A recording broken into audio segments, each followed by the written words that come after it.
Assalamualaikum and a very good day to everyone. Today, I will be representing my group to present about sodium content in instant noodles. There are 5 different brands and flavors in each brand that has been chosen by our group members. So the sodium content below is based on 100 gram of the instant noodles.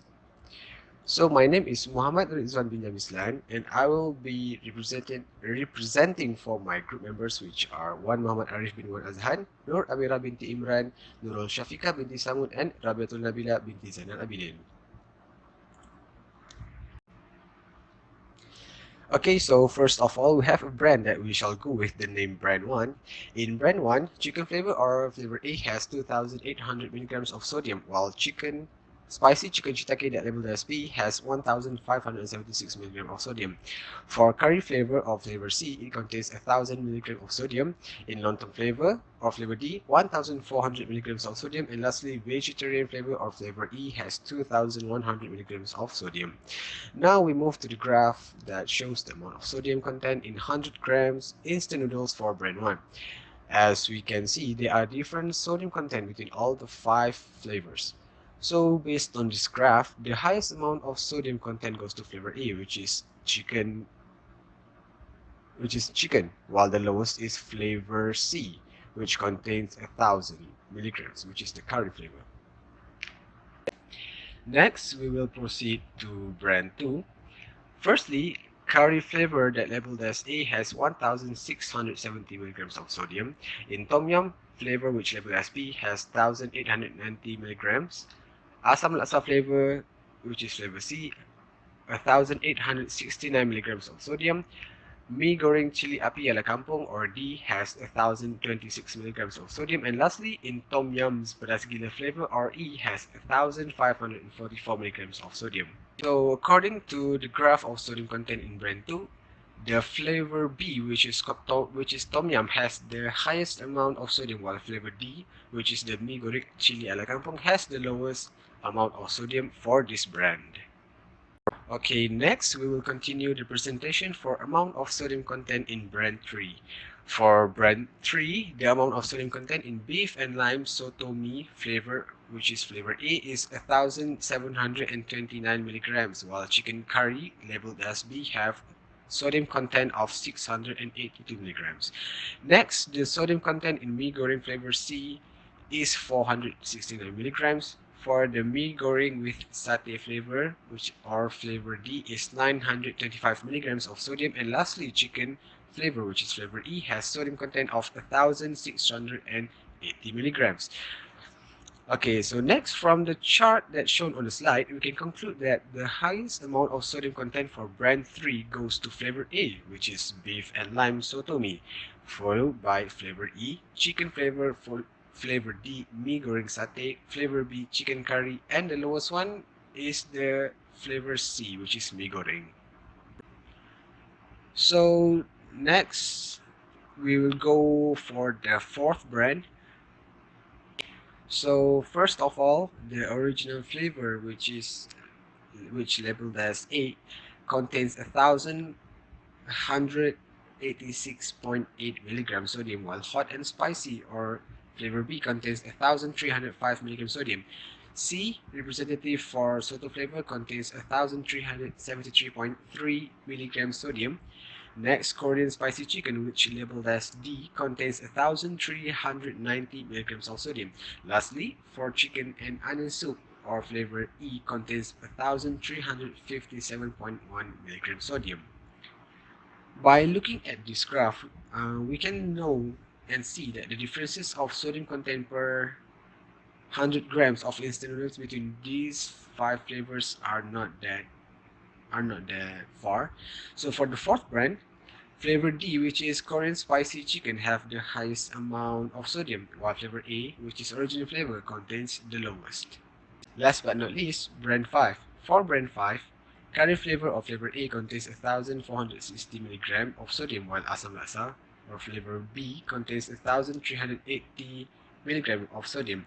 For tom yum flavor or flavor C contains 1,130 mg of sodium, while the sodium content in original flavor of flavor D is 1,710 mg. The last flavor for this brand, which is the chicken flavor of flavor E, is 820 milligrams of sodium. Okay, let's move on with the graph.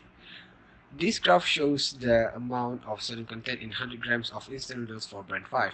So from the graph, we can see that the curry, asam rasa, and tom yum flavor have sodium content between 1000 and 1500 milligrams. The original flavor surprisingly contains highest amount of sodium, while the chicken flavor contains lowest amount of sodium among all 5 flavors in this brand. Okay, next we will move on with this table over here. So this table shows the RNI recommended nutrient intake for all age groups. As we can see, the recommended amount of sodium in daily intake for both gender adults is 1500 milligram.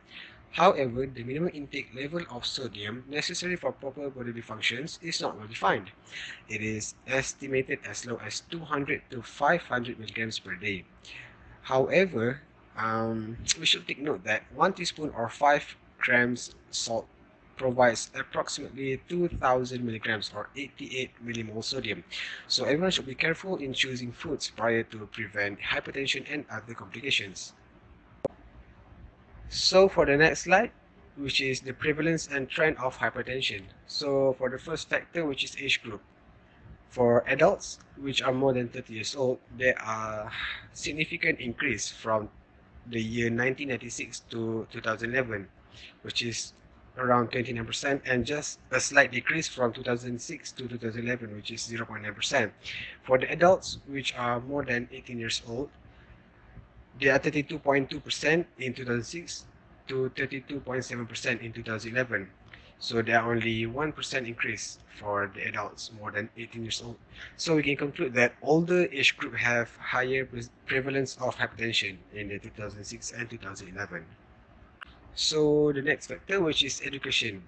So we can see that the prevalence increases 13% in those with primary education, 15% in those with secondary education, and 19.4% for the tertiary level of education. So we can conclude that the lower the educational level, the higher the prevalence found in both years of 2006 and 2011. For the factor of gender, men has 33.3% and women 31% in the year 2006, and in 2011 33.7% of for men and 31.6% for women. So we can see that men has higher prevalence more than women. So for the next factor, which is ethnic group, we can see that in both years 2006 and 2011, Malays have the highest prevalence of hypertension, followed by Chinese in the second place and Indian in the third place. The differences between these both years are not that much, are not significant. Next, we will, last but not least, the household income as a factor. We can see that prevalence increases by 12% for income level 400 ringgit or lower, 7% increase in income level 1000 ringgit to 1999 ringgit, and 18% increase in income level 3000 ringgit to 3999 ringgit. This is probably because they don't have time for quality and better diet, maybe. So that's all from us. I hope you all enjoy with this presentation of sodium content in instant noodles and the prevalence and trend of hypertension in Malaysia. So that's all from us. Thank you and see you later.